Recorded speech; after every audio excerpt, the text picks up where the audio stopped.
Question number 12, Tracey Martin. Kia ora. Thank you, Mr Speaker. To the Minister of Education, does she stand by her statement in regards to Te Pātaka Ohanga? There were no instances of TPO using public money inappropriately. Mr. Honourable Hekia Parata. Mr. Speaker, I stand by my statements based on the findings of the Ernst Young report, which says, quote, "We did not identify any instances of the Kohanga Reo National Trust providing public funding to Te Pātaka Ohanga," close quote. TPO is not the responsibility of ministers of the Crown. As owners of the private company, that is the Trust's responsibility. I've done my job, and it is a matter of deep frustration that the Trust hasn't done theirs. My office received an email on Monday evening outlining a range of concerns and allegations that were serious and specific. Once it became clear on Wednesday morning that the Trust was not acting to restore public confidence despite being given every opportunity, I had no choice but to refer the matter to the Serious Fraud Office. The public wants answers from the Trust, and so do I. Supplementary. Supplementary question, Tracey Martin. In light of that answer and her answer to primary question 4 earlier today, is it the Minister's view that a $50,000 koha is an appropriate way for an organisation to spend public money, and is she aware of any other publicly funded organisation where this has happened? Honourable Hekia Parata. Mr. Speaker, also as the report makes it clear in terms of that specific matter of the $50,000, what the report says, during our testing we noted one koha payment of $50,000 made in December 2012 to a related party. The payment was a matter discussed in committee by the board and related to the substantial contribution made by the recipient during the extended Waitangi claim process. The board has the authority to make such a statement. Point of order, Mr. Speaker. Point of order, Tracey Martin.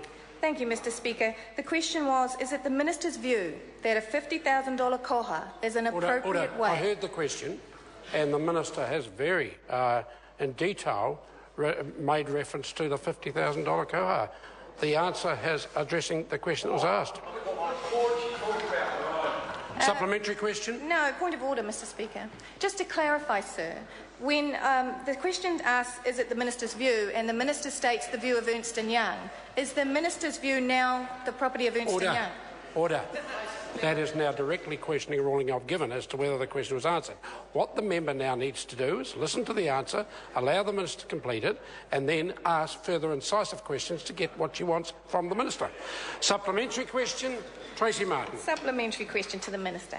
Has she been advised by the board of the identity of the recipient of the $50,000 koha payment, and if so, will she disclose their identity? Mr. Speaker. Honourable Hekia Parata. No, I haven't, but I have advised the board that I think they should disclose it. Kia ora.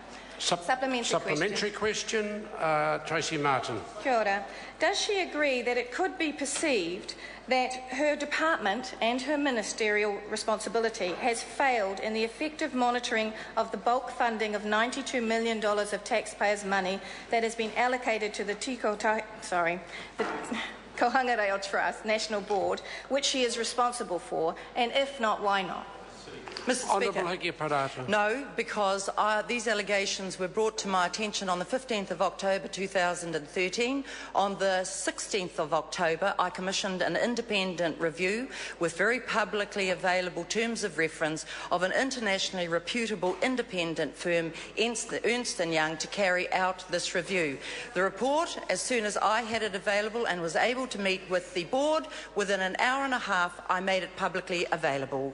Supplementary? Supplementary question, Tracey Martin. Would the Minister agree that her department's failure of oversight over this public money has now put the toanga of Kohanga Reo at risk? And if not, why not? No, Mr. Speaker. Honourable Hekia Parata. Mr. Speaker. No, because the Ministry of Education monitors the Kohanga Reo and reported in October that there was no indication of impropriety of public funding. That's been confirmed here. But what I do think has happened at putting at risk of this taonga is the Trust Board failing to step up and act responsibly in making these allegations and how they deal with them public. Point of order, Grant Robertson. Mr Speaker, I know that we don't refer to the absence of members, but I do want to refer today to the absence of a staff member. That is Mary Harris, the Clerk of the House, who's not with us today because she is receiving her honour at Government House, Queen's Service Medal for services to Parliament.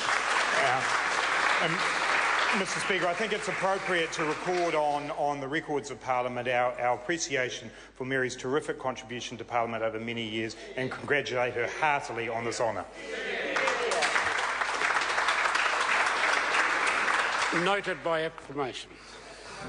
That concludes question time. I have received a letter from the Honourable David Parker seeking to debate under Standing Order 386.